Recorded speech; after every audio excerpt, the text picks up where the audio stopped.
Hi there, welcome to the channel or welcome back. My name is Angela. If you're new to the channel, thank you so much for stopping by. I'm so glad that you're here. If you've been hanging out with me for a while, I'm also glad that you're here.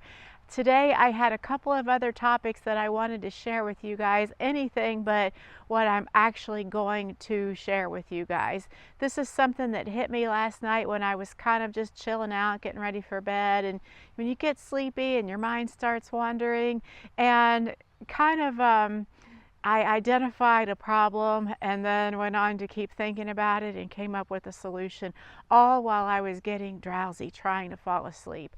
I'm going to tell you all about that today. If you've been hanging out with me a little bit this year, then you may recall that I'm pretty heavily focused this fall on landscaping efforts, especially since the veggie garden has kind of been put to bed, so to speak, until the spring.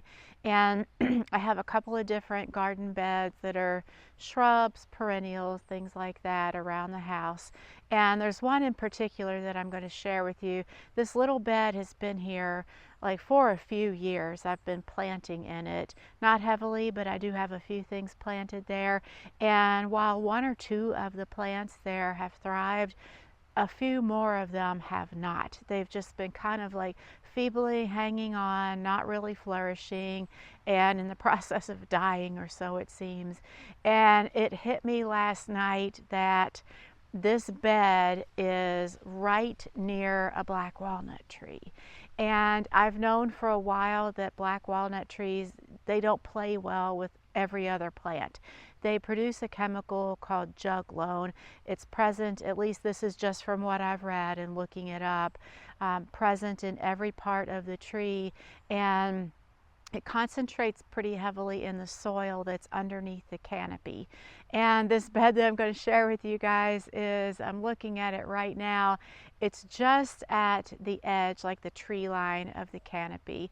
So I feel like it's close enough to this walnut tree that that may be what's inhibiting these plants from growing. So when it hit me last night and I made the connection, like, oh yeah, there's that walnut tree right there by this bed, I did some more looking up, and the two plants in particular that I've had problems with are sensitive to that chemical called juglone. So that could be why those plants are struggling. I mean, I don't know for sure. I feel like the odds are pretty good because it's just eyeballing it maybe 20 feet away, maybe 30 feet away from the trunk of the walnut tree. And this is a well-established tree. The canopy spreads like it's pretty overarching in this area. So I think there's a good chance that could be what's going on. And even more so, three of the new plants that I've planted, I haven't shared these with you guys yet, but I was planning to very soon. I just put 3 new plants into this bed. Those are also sensitive to that chemical juglone. Now there's a bunch of plants that aren't impacted by juglone, and also native plants. So knowing that, what I'm going to do today is to get these plants out of this bed, find a new place to put them into the ground. I'll share with you guys this whole situation as soon as I flip the camera around, and I'll tell you a little bit about the plants that I'm pulling out and show you where I'm going to relocate those to. So if you're ready, I'm going to flip you around. So to kind of give you the lay of the land, there's the house there. And then panning over here to the right, this big tree, I hope that that's showing up, is the walnut tree. You'll see there's an evergreen behind it. It's a cedar or a juniper. I never can keep those straight, but that's what is behind it. But this big trunk going all the way up and all these naked branches, that is our black walnut tree, at least the biggest one that we have here on our property. You know, there's more in the woods and one or two that are a little closer to the house, but nothing that large. And so from what I've read, that the juglone chemical is present in all parts of the tree, but as far as impacting other plants or things planted nearby, that it's very prominent in the soil that's underneath of the tree canopy. So my little bed that I'm working on is right here, and it looks like it falls, take you back up, right at the edge of the tree canopy, and part of that little bed is under the tree canopy. It's hard to tell without any leaves on the tree right now, but I think that it is close enough to this walnut tree that it probably is under the influence of that chemical that's in the soil. And eyeballing it, the very end of my little bed here, it's probably guessing maybe 20 to 30 feet away from the trunk of the walnut tree. So I feel like that's pretty close. And from what I read, anything that you plant that is sensitive to the walnut tree toxicity, you should put it out at least 50 feet. I don't know if that's 50 feet from the trunk or 50 feet from the edge of the tree canopy. Either way, I think that this bed is really, really close. I'm going to take you in closer and show you what I have in here. So this is a Forsythia bush. This is the only plant, a shrub. It's a shrub. It's the only one that I would say is doing anything, like living and maybe surviving pretty well. And I find what's interesting, it's got some flowers in the fall. I don't think it's ever done that, and it really hasn't ever bloomed profusely in the spring like most Forsythias do. Either way, I'm yanking that one out in the spring because I've got other ideas for this bed. But the plants that are new that I've just put in here are 3 false indigos, and I'll show you those. So this is one. I've got another one right there, and then the other one is over here on the other side of this Forsythia. Is that it? And I think that's it right there. Is that showing up? Yeah, right there. Take you in closer. Yeah, I'm pretty sure that one's it. That's what happens when I don't put the plant labels on my plants. I try to keep labels on my plants like in the ground near the plant until I haven't memorized what's where. I think that the botanical name for those false indigos is Baptisia, but I will definitely put it on the screen if that's not correct. It turns out that those false indigos are susceptible to the juglone chemical, so I'm going to take those out. And then the other plant that I've had in here for a few years, it's already died back for the fall, and it may have just died for good because it never really thrived, and I feel like it's been in the process of dying for a couple years now.